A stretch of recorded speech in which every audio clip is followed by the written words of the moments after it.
there's a nice saying, be the change you want to see in the world. So try to be the change. How do you change? You need a certain knowledge. You need the truth to make the change within yourself. And what is the truth? Is that I urged you just before to think why that these certain views, something is considered beautiful and something is not considered beautiful. You know, this pressure on social media, pressures to look in a certain way, is sometimes the reasons for suicidal rates to go up. And it is that serious sometimes. You sacrifice, you just give up your precious human life because of because of the social pressure, because you do not know the truth. Because a certain view tells you this is the way to look, this is the way to achieve. You don't have to follow it. You have to think why. Have you ever asked somebody why? Why the eyes should be this way, the nose should be this way? You say pointed nose is good. It is how the nose is supposed to shape. Then did you ask why? Because if you had the option, you will not choose to have that kind of nose. That's why you go through the plastic surgery. But what I'm doing is I'm not against any of this. I'm just giving you a knowledge. Okay, you know the body is made of cells. If you take one cell and another cell, it's the same cell.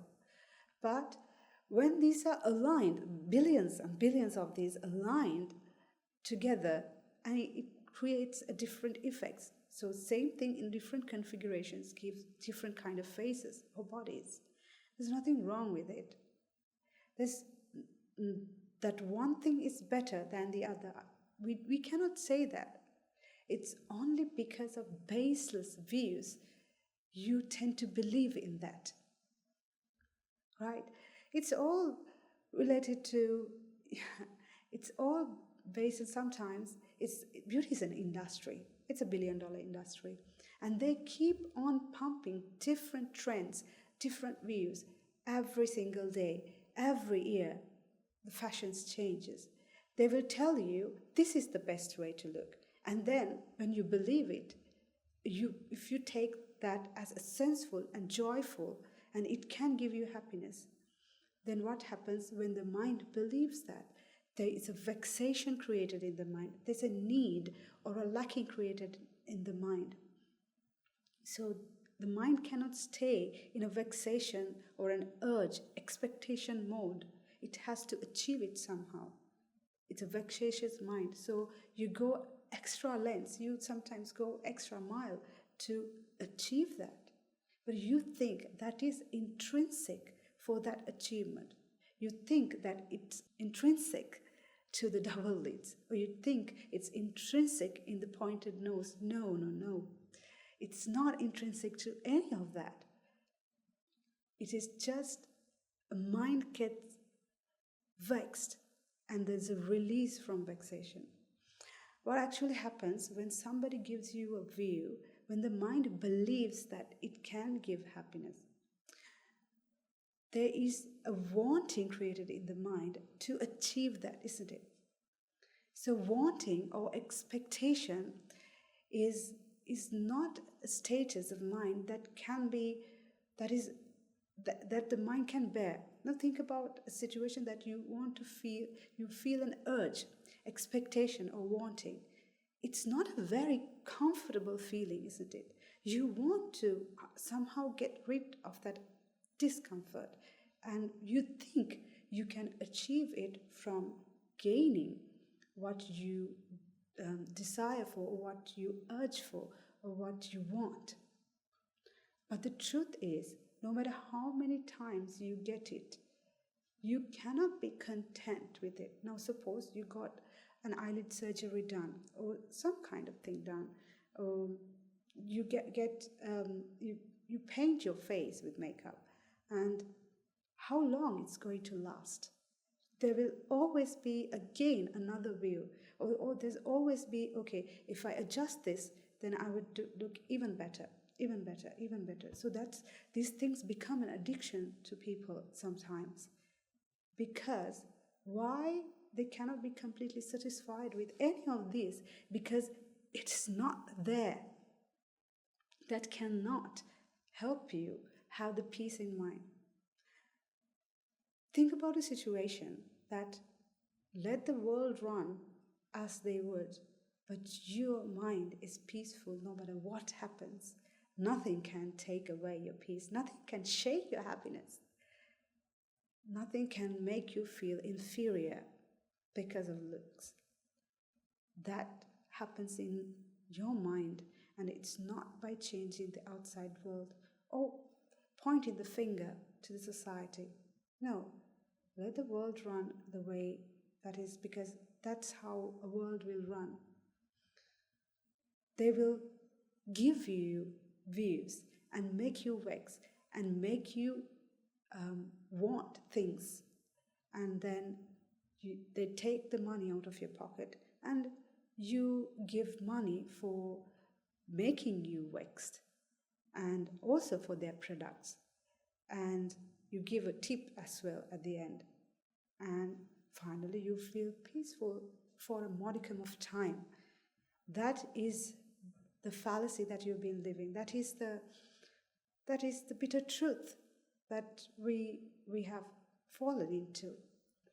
So how to come out of it is understanding this truth.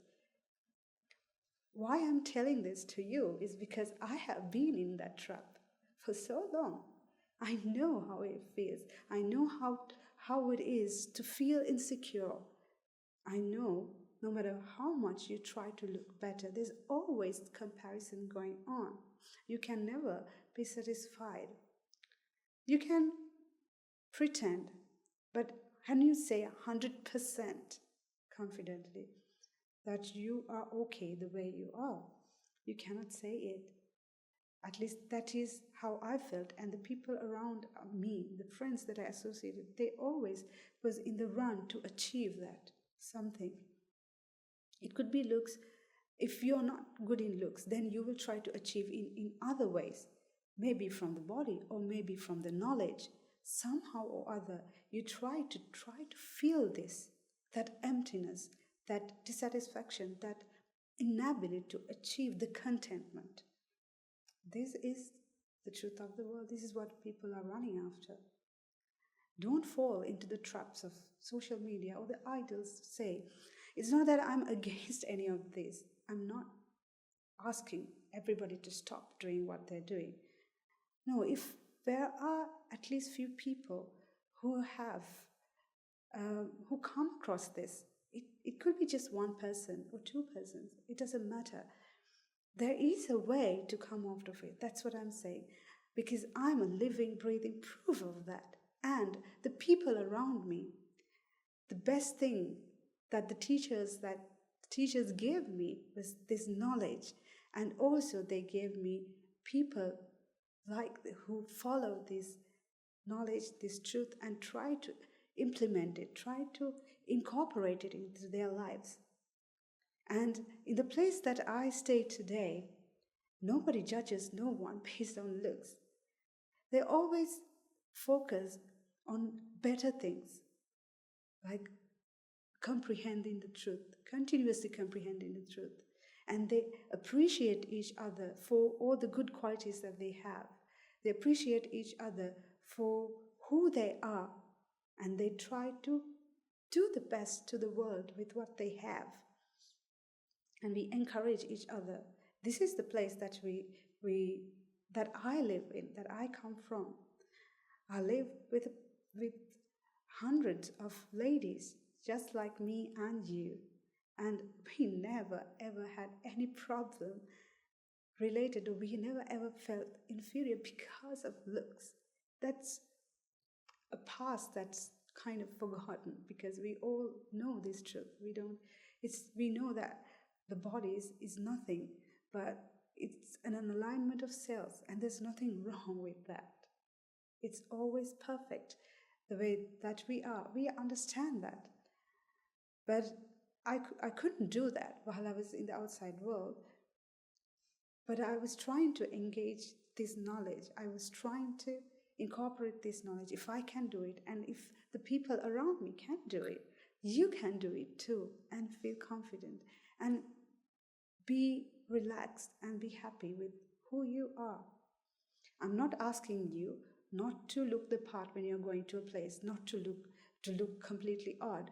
No, you will do those things because you don't want others to have an unpleasant mindset looking at you. It's not what I'm trying to say.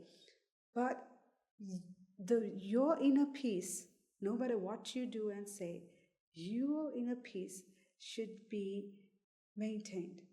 For that, you comprehend the truth. For the outside world, you can just be the same person, because this is how I acted when I was in my lay life. So you can do it too. The only thing is you have to understand the truth. Try to comprehend the truth. The thing that I tried to explain to you using these numbers, that is what we are practicing, and that is applicable to so many things in your life. And as I said, the truth will always set you free. So focus on truth.